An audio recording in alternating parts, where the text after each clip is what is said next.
just want to talk a few tips about irrigation that I've learned this summer so far that I want to pass on.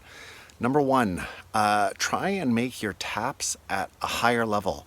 For example, this tap I just finished working on today, digging some of this up. And what happened was it used to literally be right down here. I would have to almost lay on my stomach in order to get to it.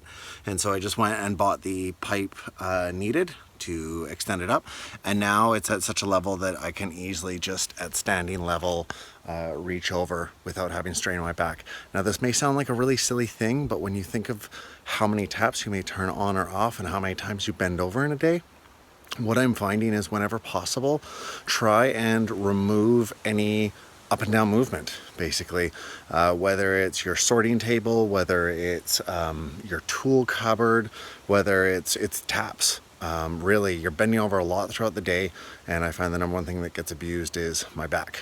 The other thing is pressure regulators. I've been installing irrigation this summer, drip irrigation, and as you can see by this one, it's a 10 psi regulator for drip tape. You have to install these or else your drip tape will explode.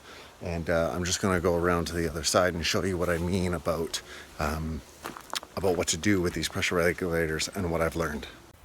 So now this is the better way that I've learned to do it, is to attach the pressure regulator at the point of contact, not at the point of your water source.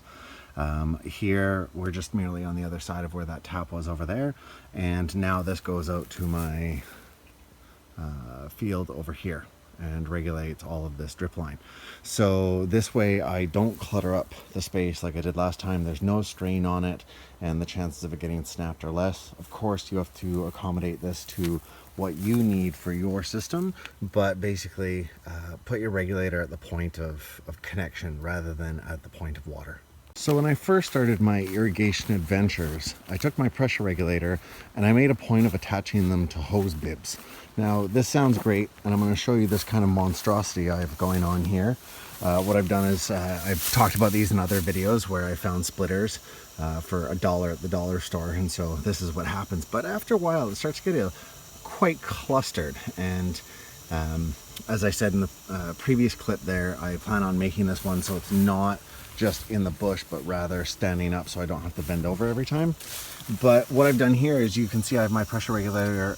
This is a backflow regulator to make sure water doesn't go back into my well, and I've installed it here. Now imagine this line is the next one to come for the second zone I have, and imagine having those regulators there.